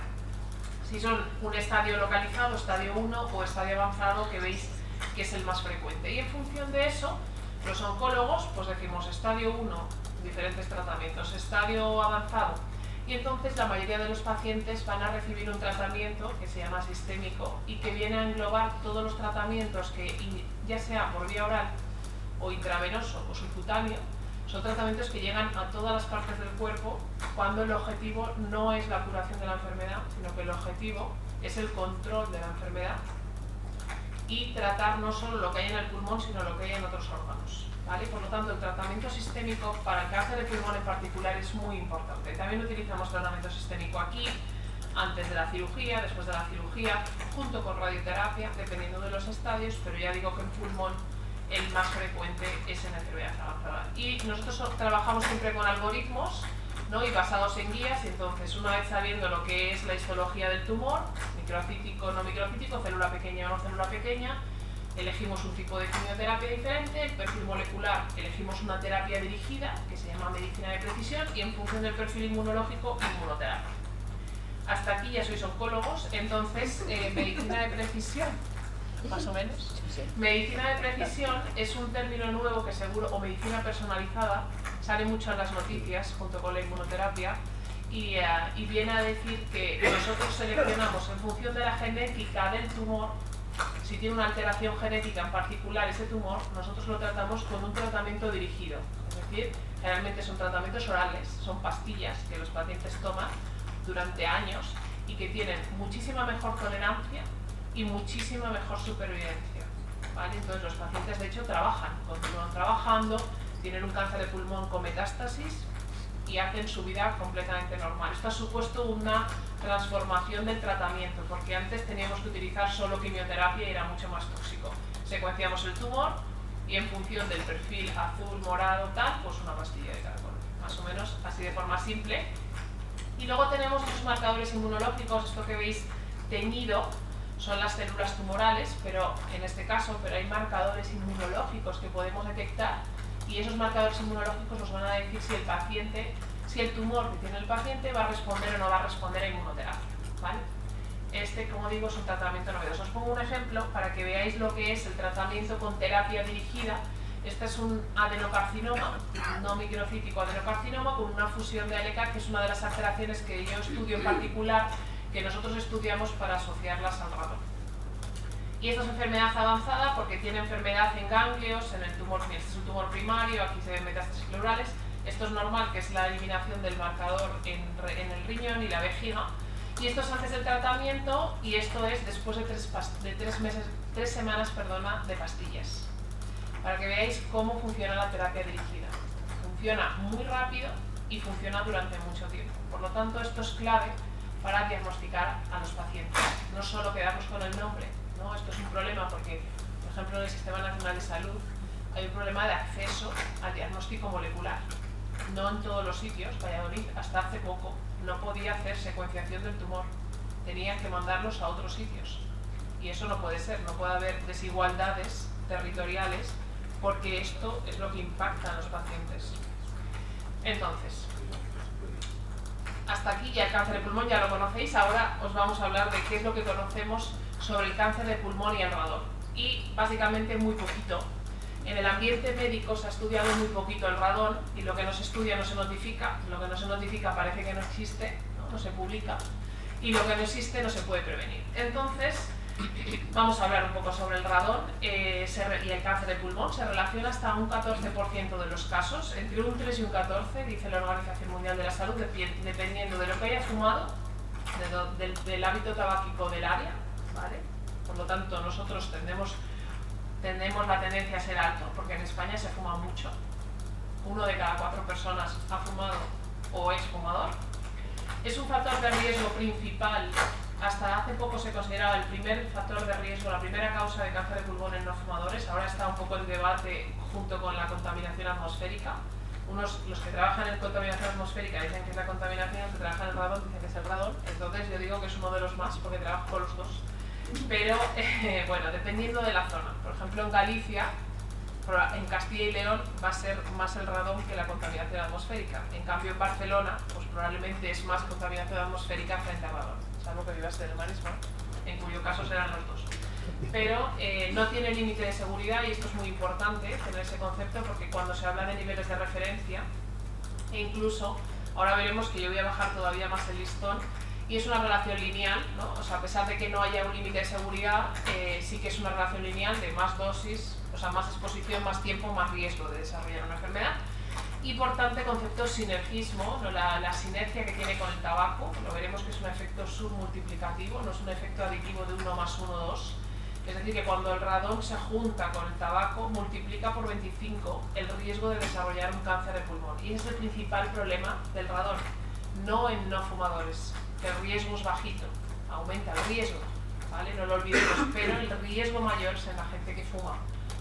Y quedaros con este concepto: 15% de riesgo de cáncer de pulmón por cada 100 becquerelios por metro cúbico, que no lo entiende nadie, no entienden los epidemiólogos y ya, pero la gente de la calle no lo entiende. O sea, ¿no? ¿Cómo traduces ese riesgo?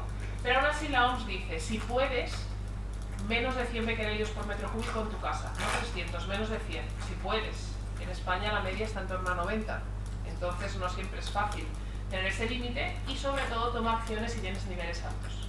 Vale, quedaros con ese 100, porque como yo intento entender y trabajo en áreas en las que no son mis áreas de tal, pues intento entender y sobre todo transmitir esa percepción de riesgo, porque creo que esto es importante. Esto se lo enseño a los médicos cuando hago charlas sobre radón, para decir, son equivalencias de la Asociación Internacional de Energía Atómica, que muestra cuál es la equivalencia de estar expuesto a 200 becquerelios por metro cúbico, o aquí os lo pongo en nivel de referencia. El de la OMS es el equivalente a hacer 91 radiografías al año. Pensad que cuando nosotros vemos a un paciente en urgencias, en la guardia, viene y le dices, no, vamos a hacerte una analítica de una radiografía de tórax. Un paciente todavía no se queja, los pacientes de oncología, pero las urgencias, gente como vosotros, o sea, gente de la calle, población general, que viene a urgencias con un catálogo, pero dices analítica y radiografía de tórax, y te dicen, no, radiografía de tórax no, que no me quiero irradiar. una radiografía de tórax y a lo mejor no ha medido el radón en su casa y tiene 200 radiografías anuales. Por lo tanto, esto es a tener en cuenta. El nivel de referencia son 274 radiografías al año, ¿vale? Y una crítica que hago, voy a hacer a José Luis luego, que es cuando, igual que él ha hecho de mapas, que voy a hablar de mapas, pero es que hay que tener en cuenta que esto es solo el radón, pero es que la mayoría de nosotros no estamos expuestos solo al radón, estamos expuestos a otras tantas cosas. Al tabaquismo pasivo, estamos expuestos a tabaco si hemos sido fumadores en algún momento, tenemos una susceptibilidad individual a desarrollar o no una enfermedad y eso se acumula, no es que, porque a veces, y es verdad, ¿no? Y como entonces todo eso se acumula, luego hablaremos. Y los americanos, que son mucho más agresivos, utilizan estas equivalencias, esta es de la Agencia de Protección Medioambiental Americana, que dice, si estás expuesto a 4 picocuis, que ya sabes que ellos utilizan otras unidades, por llevar la contraria, pero sería 148 becquerelios por metro cúbico, es el equivalente a fumar 8 cigarros al día durante un año. Por lo tanto, cuando lo ves en cigarros, se ve que es más riesgo, ¿vale? Yo creo que es fuera. Entonces, ¿cómo se estudia el radón y el cáncer de pulmón? Hay dos poblaciones, en población laboral, o sea, la gente expuesta en el trabajo, y la población residencial. En función de los estudios epidemiológicos, que son los clásicos, en los que demuestras asociación, donde viven los pacientes con cáncer de pulmón, pues hay más radón. Pero es asociación, no es causalidad, y esto es importante. En cambio, luego tenemos otro tipo de estudios que son los preclínicos, que generalmente hacemos con modelos animales, con cultivos celulares, ¿no? Modelos in vitro, en los que demostramos causalidad. Es decir, que tú irradias células y esas células se transforman, ¿no? Bueno, no es tan sencillo, pero puedes crear un modelo que demuestre esa causalidad. Vale, los clásicos estudios son los mineros de uranio, ¿vale? Porque como es un caso de la desintegración del uranio, pues donde hay uranio hay radón, y hay muchos estudios hechos de casos controles en los mineros de uranio y luego los estudios que se han hecho a nivel general. Con los mineros se ha demostrado de todo, que el radón y el cáncer de pulmón pues, aumenta el riesgo de mortalidad, aumenta el riesgo de desarrollar enfermedad, la correlación con el tabaco, que a pesar de que si quitas el tabaco, también independientemente demuestra un aumento de incidencia y de mortalidad. Y no ha demostrado a día de hoy datos sólidos sobre el impacto en otros tumores sólidos, ¿no? Más allá del cáncer de pulmón, aunque bueno, hay cierta evidencia sobre el cáncer de estómago y el cáncer hepático. En el caso del radón residencial, que es una tabla un poco rollo, solo para mostrar las Ns, que son datos de muchísimos estudios, metaanálisis y estudios compilados que demuestran que en población general, de ahí viene ese 15% por cada 100 becquerelios, de mucha evidencia sólida que durante años se ha ido acumulando. Entonces, efecto submultiplicativo que os comentaba, radón y tabaco juntos, tanto en población laboral, o sea, tanto en los mineros de uranio demostrado como en radón residencial, este es el riesgo de desarrollar cáncer de pulmón, y en un fumador activo, frente a un exfumador, frente a un no fumador, veis que el principal riesgo es para los fumadores o los que han sido fumadores. Cuanto menos tiempo hace desde que hayas dejado de fumar, más riesgo.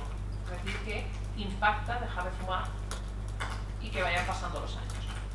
Entonces, una cosa que resulta curiosa, porque desde que trabajo en radón y la gente te dice, ¿qué tipo de...? ¿no? Cuando el paciente, nuestros pacientes les medimos radón, dicen, ¿qué perfil de cáncer de pulmón induce el radón? ¿No? Un paciente entra por la consulta y me dice, ¿cómo puedo saber si mi cáncer tiene que ver con el radón? Pues no lo podemos saber. Primero porque el radón se asocia con todos los subtipos de cáncer de pulmón, con todos los subtipos histológicos, tanto el de célula pequeña como el de no célula pequeña. Y a nivel molecular, pues sabemos mucho dato in vitro, pero no sabemos datos de pacientes. Por lo tanto, suponemos que alteraciones en el ADN, suponemos, y ni idea del perfil inmunológico, porque eso no se había estudiado nunca. Es decir, que del radón sabemos que aumenta el riesgo de cáncer de pulmón, un poquito de información sobre los mecanismos, casi nada sobre el perfil molecular, y los outcomes es la forma que nosotros tenemos, es la respuesta a los tratamientos y la supervivencia de los pacientes. Por lo tanto, necesitamos sensibilizar para que se investigue mucho más en estas áreas, ¿no? Y que sea una investigación dedicada. Es decir, la mayoría de los estudios que se hacen con radón muchas veces se hacen en base a mapas que son muy poco precisos y no se mide el radón en casa de los pacientes. Y todo esto tiene un sentido porque en cáncer casi siempre y todos los hallazgos que han demostrado un impacto muy positivo en los pacientes, en los tratamientos, tienen que ver con que hemos identificado vulnerabilidades. Entonces se identifica una vulnerabilidad en una vía molecular y identificando que esa vía molecular es muy importante, se desarrollan terapias frente a esa vía molecular. Claro, si no estudiamos vías moleculares del radón, no podremos investigar si somos capaces de revertir las alteraciones inducidas por el radón, porque hay alteraciones que podrían ser potencialmente reversibles, imaginaros en un entorno de prevención, o en los que ya tienen la enfermedad, si tienen determinados biomarcadores relacionados con el radón, que podamos tratar directamente, incluso utilizándolo como terapias. Vosotros pensáis que esto es ciencia ficción, pero no, porque ahora mismo lo hacemos. Ahora mismo se crean, en función de perfiles específicos de tumor, terapias frente a esos tumores que lancen el sistema inmune contra ellos. ¿Vale? Eso existe, son las terapias nuevas inmunomoduladoras. Y os vamos a hablar de por qué trabajamos nosotros con cáncer de pulmón. O sea, no con cáncer de pulmón, que soy oncóloga de cáncer de pulmón, sino con radón. Porque cada vez hay más cáncer de pulmón en gente que nunca ha fumado, ¿vale? ¿Qué es lo que se necesita? No, esto lo hacen los pacientes, hay grupos de pacientes que investigan, que ellos nos ayudan a investigar en cáncer de pulmón, los propios pacientes, y que lo único que necesitas para tener un cáncer de pulmón es tener 2 pulmones. Porque cualquiera de nosotros puede desarrollar un cáncer de pulmón. Entonces los oncólogos normalmente empezamos a pensar aquí, con el diagnóstico del cáncer y lo que os he contado, ¿no? Tienen un tratamiento, tienen tal evolución, y esa es nuestra forma de pensar los otros oncólogos. Nosotros sí que pensamos que el carcinógeno impacta no solo en el perfil, sino también en la evolución que hagan los pacientes y en su respuesta a tratamientos. Esto ya lo hacemos con el cáncer de pulmón. Con el tabaco en cáncer de pulmón. El fumar, continuar fumando después del diagnóstico del cáncer, está asociado a peor supervivencia. Es decir, que los pacientes, o sea, dejar de fumar siempre ayuda, sea en el momento en el que sea de la enfermedad, ¿no? Porque muchos dicen, total, ya tengo el cáncer, ya sigo fumando. Pues no. Pues no, impacta dejar de fumar. En cambio, fumar responde mejor a inmunoterapia.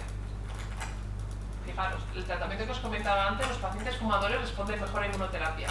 Y responden mejor a inmunoterapia porque el tabaco genera muchas mutaciones, esas mutaciones son muy inmunogénicas, el sistema inmune lo reconoce, genera una respuesta de memoria durante mucho tiempo y la inmunoterapia que utilizamos a día de hoy lo que hace es potenciar esa memoria. Por eso responden mejor los fumadores. En cambio, cuando se tratan con medicina personalizada, con terapia dirigida, van fatal. Los que fuman van peor. Por lo tanto, hay cosas que el tabaco modifica, pero no tenemos ni idea de qué es lo que hace el radón. Porque el radón junto con el tabaco, si es sinérgico, imaginaros el impacto que pueda tener en otras cosas. Y bueno, yo me dedico a radón porque conocí a una paciente que se llamaba Pili en el 2011, que fue la primera persona que me habló de radón residencial, porque yo había estudiado el radón, yo estudié en la Universidad de Salamanca, y estudié el radón asociado a los mineros, no tenía ni idea sobre el radón residencial. Ella era una paciente no fumadora con una mutación de GFR, que es una de las que intentamos estudiar asociadas al radón. Y bueno, yo estudié en Zamora, aunque no tenía ni idea del radón, con todo el radón que había en Zamora. Luego estudié en Salamanca, me fui a Madrid. En Madrid pude hacer la tesis en no fumadores y elegí poder hacerla sobre el gas radón. Tuve la oportunidad y me di el radón en casa de pacientes. Y fue un estudio que no se había hecho antes, estudiando el perfil molecular de algunos pacientes con cáncer de pulmón y radón. Después me fui a París a hacer otra cosa que no tenía nada que ver con radón, pero me fui a un centro de cáncer, es el Centro Europeo Mejor de Oncología, que se llama Gustave Roussy, y estando en Gustave Roussy, pues os podéis imaginar, siendo un centro de referencia, pues tuve la oportunidad de trabajar en colaboración con organismos muy importantes como la Comisión de Energía Atómica francesa y el Instituto de Radioprotección y Seguridad Nuclear francés, y hice un postdoc sobre radón, y desde el 2020, pues a la vez que el COVID empecé en el Hospital Clínic y en IRIVAX, que es el centro de investigación asociado, estudiando esto. Entonces, una de las cosas que criticamos a los investigadores, sobre todo desde el punto de vista de epidemiología, es que el cáncer se asuma siempre como una enfermedad global. Imaginaros todo lo que os he contado de diferentes subtipos moleculares de cáncer de pulmón o subtipos inmunológicos. Pues en los estudios que se hacen de radón es cáncer, no cáncer. Cáncer de pulmón sí, no. Pero ¿cómo cáncer de pulmón? Pues si es que hay cánceres de pulmón completamente diferentes. ALK, el ejemplo que os he enseñado, son pacientes de 20 y 30 años que no han fumado nunca con un cáncer de pulmón. No es lo mismo que el señor de 90 años, 80 y tantos años, que es EPOC crónico o enfisematoso, que no tiene nada que ver. No tiene que ver, no puedes meter a todos los pacientes en el mismo cajón. Por lo tanto, hay que caracterizar. Entonces, nosotros estudiamos lo que os he enseñado antes, si en la histología el perfil molecular y el perfil inmune cambia en función del radón. Y empezamos a estudiar en los estudios ecológicos. Bueno, nosotros esas alteraciones moleculares que nos interesan son eventos precoces. Es decir, que si fuera un tronco del árbol, el cáncer que empieza así, con una alteración única y a partir de la cual se empieza a complicar la historia, pues nosotros buscamos estas alteraciones clonales precoces que son propias de no fumadores o se encuentran más en no fumadores y en las que el radón es una de las principales causas. Entonces, ya sea mi tesis doctoral, otros estudios que se han realizado en España, incluso estudios utilizando datos del mapas de radón, hemos encontrado que hay más enriquecimiento de esas alteraciones del cáncer de pulmón con esas alteraciones en áreas donde hay más radón, ¿vale? Es decir, que en Francia, que es donde lo estudiamos, el mapa de Francia es un mapa basado en bastantes más medidas que el mapa de España. Entonces, además de tener un registro, Francia es un poco diferente a España. España, sabéis que está en modelo descentralizado, ¿no? Tenemos 17 realidades diferentes y eso es una pena porque no tenemos registros nacionales, tenemos registros locales. En cambio, en Francia todo se decide en París. Y hay registros para que te reembolsen un test genético, tienen que aprobarlo París y entonces hay un registro nacional de perfil molecular de cáncer de pulmón. Entonces cogimos ese perfil, ese registro nacional, más de 100.000 casos, junto con el mapa de radón, lo juntamos y vimos que donde más radón hay más alteraciones moleculares de las que nosotros intentamos estudiar con radón.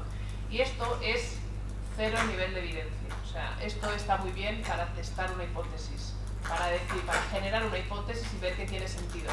Pero después hay que confirmarlo, ¿vale? Entonces, los estudios ecológicos sí ayudan, pero tienes razón, José Luis, que hay que tener mucho cuidado porque aunque sea un mapa, no siempre los mapas te orientan bien, ¿vale? Entonces nosotros participamos durante un tiempo, durante los últimos 5 años en este consorcio que se llama Radonorm y que acabó en agosto y que lo que quería era caracterizar el radón, hacer una investigación científica de calidad desde el estudio del impacto del radón en la microbiota, en el césped, en la vegetación, en la vegetación hasta en la comunicación, cómo se tiene que comunicar el radón y cómo se tiene que el estudio en el impacto en salud que era nuestra parte. Y no os voy a contar mucho rollo, solo que sepáis que gracias al parte de mi postdoc, que fue con la Comisión de Energía Atómica, pues la Comisión de Energía Atómica durante 30 años expuso ratas, las ratas blancas con el rabo este largo y los ojos rojos, pues ese tipo de ratas que son bastante pacíficas, por eso son muy buenas para los modelos, y expuso a ratas a radón en unas cámaras de gas muy grandes, más de 4.000 ratas, algunas desarrollaron cáncer de pulmón y nosotros recuperamos, gracias a una colaboración con el CEA, esos cánceres de pulmón para secuenciarlos. Gracias a una colaboración con BFS, que es como el organismo alemán, pudimos hacer lo mismo con unas muestras de mineros de uranio. Y además nosotros lanzamos, y de forma pionera, el estudio de radón que comentaba José Luis, que es un estudio de casi 1.000 pacientes en Europa para estudiar el perfil molecular del cáncer de pulmón y el radón, ¿vale? Por lo tanto, todo lo que habíamos estudiado en los mapas, con los mapas, poderlo validar en un modelo in vitro que demuestra causalidad y en 2 modelos en pacientes para ver si lo que encontramos en las ratas y en los pacientes se parece. Y no os voy a hacer spoiler, porque algunas de las cosas estamos analizándolas todavía y no las tenemos publicadas, pero sí os enseño que todo es más complejo de lo que parece. Estas son las vías moleculares implicadas del radón en la corte de las ratas, ¿vale? Antes se pensaba que iba a ser solo una vía en particular, ¿no? Estas son esta por aquí es DNA repair, o sea, es las vías del DNA. Todas las demás son otras vías que no tienen nada que ver, metabolismo, química, o sea, productos químicos, las vías metabólicas químicas, las del sistema inmune, muchísimas vías entrelazadas, por lo tanto no es tan sencillo. Vale. Entonces, Bioradón, por ahora llevamos 950 pacientes, el objetivo es 975 y esperamos poderlo cerrar en los próximos 2 meses. Participamos 5 países y 36 centros. Y bueno, entonces os decía antes, os he ido metiendo, ¿no?, mensaje subliminal de que el sistema inmune es importante. Entonces, en paralelo a los estudios moleculares, hemos trabajado en estudios inmunológicos, y este es un estudio de aquí de España que hemos hecho en los últimos años, 800 pacientes con cáncer de pulmón, midiendo el radón en su casa, recogiendo la información en cuestionarios de más de 20 páginas, recogiendo muchísima información. Ahí veis la distribución. Participa Valladolid gracias al Hospital Clínic, el Hospital Clínico, al doctor López Castro, que es el investigador principal de Valladolid, y que pues, yo creo que junto con León tiene una gran representación de Castilla y León, pero participan muchas comunidades autónomas. Entonces, solo mostraros que la mayoría de los pacientes, aquí veis radón, aquí veis tabaco, están expuestos a las dos cosas, es decir, que no es solo exposición a uno o a otro, es decir, que tenemos que pensar de forma combinada. 15% de los fumadores coexpuestos a radón, 18% de los no fumadores expuestos a radón, y esto es sin tener en cuenta ocupación, tabaquismo pasivo y genética, es decir, que esto es como un abordaje un poco inicial y estamos en ello. Cosas interesantes, antes os decía, el microambiente inmunológico está lleno de células inmunes, o sea, el tumor está lleno de células inmunes, según sean tus células es bueno o malo. Si tus células son células T, que son las citotóxicas, son las que atacan al tumor, y son las de la memoria, que os comentaba antes, cuantas más células T tengas mejor, y eso nosotros lo medimos como densidad de TILs, porque TILs es infiltración por células T. Entonces mostramos, y esto lo acabamos de presentar en el Congreso Mundial de Cáncer de Pulmón, que es este que ha sido en Barcelona hace un mes, y la densidad cambia en función de lo que te expongas. Si fuman, alta densidad, porque hay muchos linfocitos peleándose desde hace mucho tiempo. Si tienes radón, alta densidad, pero si tienes los dos, todavía más. Es decir, que podríamos identificar qué pacientes se benefician más de inmunoterapia, potencialmente. Digo potencialmente porque todavía lo estamos analizando, ¿vale? Pero estos son datos recién salidos del horno. No solo analizamos el microambiente desde un punto de vista anatomopatológico, que es como ellos lo analizan con los patólogos, cuántas células hay, sino también qué función tienen. Y eso se hace con unos análisis específicos del ARN, que son los perfiles de vías moleculares con la expresión génica. Los genes pueden cambiar su expresión, ¿vale?, en función, bueno, es un poco complejo, pero creedme, es otra forma más en profundidad de estudiar para mostrar que tiene mucho impacto el radón en el sistema inmunológico, que responde y que ataca al tumor, ¿vale? Eso es una de las cosas. Aquí estamos, cada uno de ellos son genes, aquí son genes, y estos son todos los pacientes expuestos a radón que tienen diferentes. No se puede estudiar en cáncer, ahora mismo se puede estudiar las cosas de forma única, no va a haber un biomarcador de radón, va a haber una combinación de biomarcadores en formato de firmas genómicas. Eso es lo que estamos trabajando ahora, las firmas genómicas asociadas al radón, y veis que hay firmas, es diferente el perfil del tabaco, este es radón y este es el perfil del tabaco, y luego hay una zona en medio que es un poco mixta, pero porque aquí pueden estar incluidos gente que ha estado expuesta al radón pero en la infancia, porque a veces medimos la casa actual, pero si el paciente, yo que me he cambiado un montón de casas, pues mi casa no tiene nada que ver, la de Zamora, con las casas en las que he vivido, con las que vivo ahora en Barcelona. Así que potencialmente, si el radón se asocia al perfil, o sea, puede modificar el perfil molecular y el perfil inmunológico del cáncer de pulmón, pero tenemos que generar más conocimiento, porque como veis, todo es muy incipiente. Y una de las cosas es la coexposición. No tenemos que pensar de una forma individual, aunque nosotros lo hemos hecho. Ellos son Marta, Teresa y Juanca, que son estudiantes de doctorado que trabajan conmigo en estos proyectos, tanto en el MIRROR, que es el del sistema inmune, Bioradón, y SCAN, que es un estudio de predisposición. Hemos intentado caracterizar cada uno de los factores de riesgo asociados al cáncer de pulmón por separado, y lo que nos hemos ido dando cuenta es que vamos recogiendo información de cuestionarios, es que la mayoría de los pacientes no están expuestos a una cosa, están expuestos a muchas cosas diferentes. Y eso tenemos que movernos hacia una cosa que se llama exposoma, es decir, todo a lo que nos exponemos a lo largo de nuestra vida que nos confiere un riesgo de desarrollar una enfermedad. Y eso es exposoma exógeno, es decir, radón, tabaco, asbesto, ocupación, todos los y endógeno, es decir, como yo, siendo mujer y teniendo los años que yo tengo, con mi sistema inmune, con mi metabolismo y con mi genética individual, ¿no? Y la historia familiar de cáncer que yo tengo, la susceptibilidad tengo y cómo me relaciono con los carcinógenos a los que me expongo, ¿vale? Y no de forma individual. Eso es en lo que estamos trabajando ahora. Tenemos un estudio, solo que lo sepáis, en España ahora mismo, en el que participan 12 comunidades autónomas. Tenemos un objetivo de 500 pacientes y llevamos como 200 pacientes incluidos, y queremos caracterizar el exposoma. ¿Cómo se hace eso? Y aquí os pongo un ejemplo solo. Esto es un caso de una paciente, recogemos mucha información, trazamos cuáles son sus carcinógenos, cuáles son sus factores endógenos, su árbol genealógico, y con un modelo de inteligencia artificial, y gracias a Miquel, que es nuestro postdoc, que es un computational scientist, especialista en inteligencia artificial, que se ha incorporado al equipo hace 2 años, pues trazamos su exposoma. Retos para el futuro, el estudio en otros tumores, porque no solo se relaciona con el cáncer de pulmón, se ha relacionado con tumores cerebrales, con leucemias, con otros tantos tumores sólidos, pero hasta ahora la evidencia es, no hay una evidencia sólida. Entonces cogimos un mapa, José Luis, y cogimos el mapa, todos los datos del INE de los últimos 20 años, pensamos que no los podíamos coger, pero muchas veces pues es por no preguntar, ¿no? Y Miquel, que es súper activo, pues le mandó un mail al info@ine.com y le contestó a alguien, dijo, sí, ¿lo puedes pedir?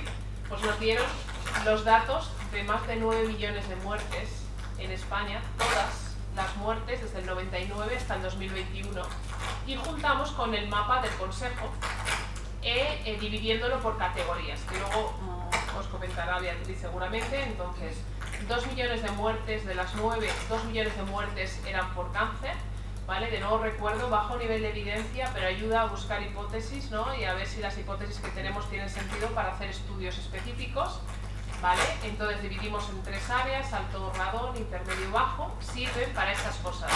Entonces el mapa es interactivo, ahora estamos con intentando montar la web, ya tendréis acceso para que podáis ver y podáis trastear, pero todavía no está disponible, pero sí que ayuda a estudiar en función de la edad y en función del sexo, porque generalmente los datos se dan ajustados, ¿no? Se hace una tasa estandarizada por edad y por sexo.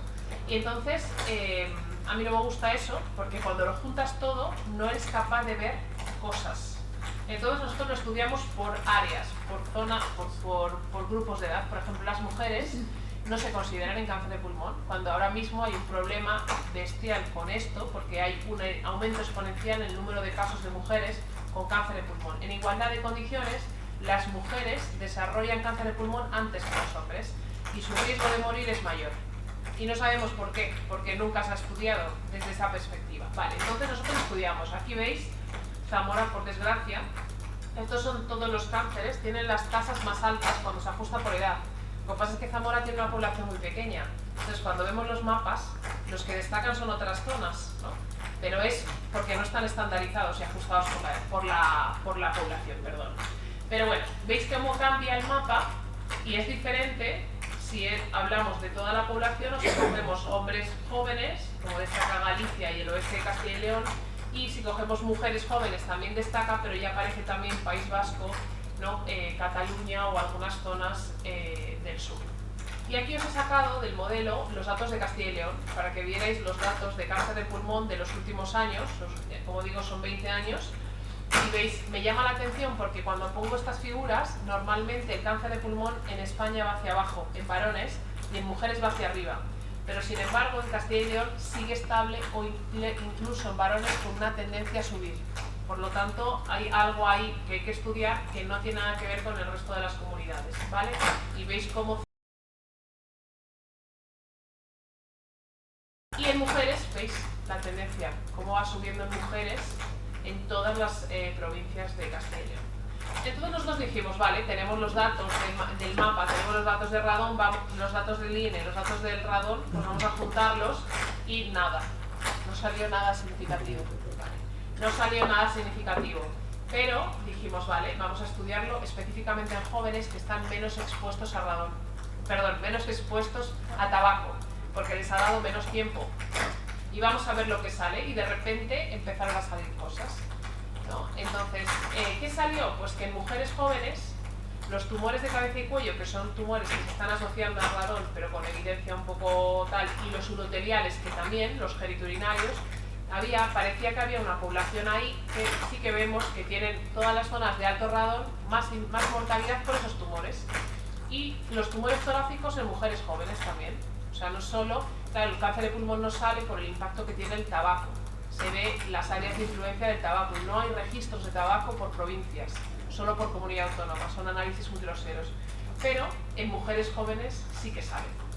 Bueno, y que os enseña también pues, niveles de granularidad por municipio de más de 10.000 habitantes. Y aquí veis vuestras zonas. Estos son los top pueblos de Castilla y León con más mortalidad por cáncer de pulmón. Arroyo de la Encomienda, Medina del Campo, Laguna del Duero, Benavente, La Bañeza, Santa Marta, bla bla bla, Zamora, Salamanca. Estas son las provincias y ahora os enseño en mujeres jóvenes y cómo cambian los colores. Y el top es Benavente, La Bañeza, Laguna del Duero, Ciudad Rodrigo, Ávila, León, Valladolid, Zamora provincia, Ponferrada, que son zonas que tienen mucho radón. Es decir, que incluso cuando vamos a esos niveles, entonces lo bueno que tenemos en salud es que tenemos conexión con las áreas sanitarias. Es decir, que podemos hablar con las áreas sanitarias de las zonas de alta prioridad, ¿no? Hay zonas en las que se pueden tomar intervenciones. Por ahora el radón no, porque no hay intervenciones demostradas, pero... Y como nosotros nos criticamos a nosotros mismos, hemos hecho una investigación basada en mapas, pero criticamos el propio mapa. Así que lo que hemos hecho es unir el mapa de radón, el que tiene el consejo, junto con todos los datos del catastro. Porque claro, el mapa de radón es por área, no por área construida, y no tiene en cuenta la población que vive en esas casas. Entonces, gracias a Miquel, gracias porque si no sería imposible, pues hemos hecho un mapa y hemos medido, y hemos visto que lo que dice el mapa de radón y lo que dicen nuestras medidas no es lo mismo. Es decir, que a veces cambia. Y zonas de bajo riesgo, consideradas por el Consejo de Seguridad Nuclear de muy bajo riesgo, pues cuando hemos medido hemos encontrado radón alto. Y al revés también, zonas altas en las que hemos encontrado pues radón bajo, ¿vale? Y entonces esto estamos pendientes de publicarlo.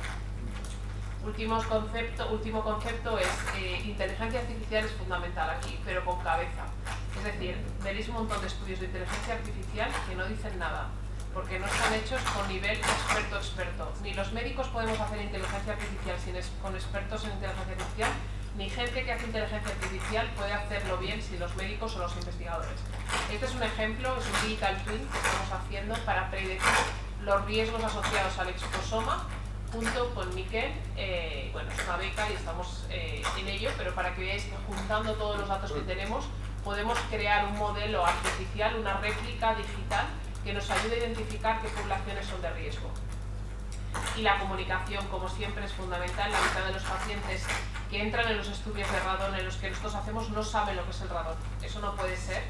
Hay que sensibilizar como lo que estamos haciendo ahora, porque la implementación y la regulación lleva mucho tiempo, ¿vale? Entonces necesitamos sensibilizar antes de que lo hagan nuestras leyes.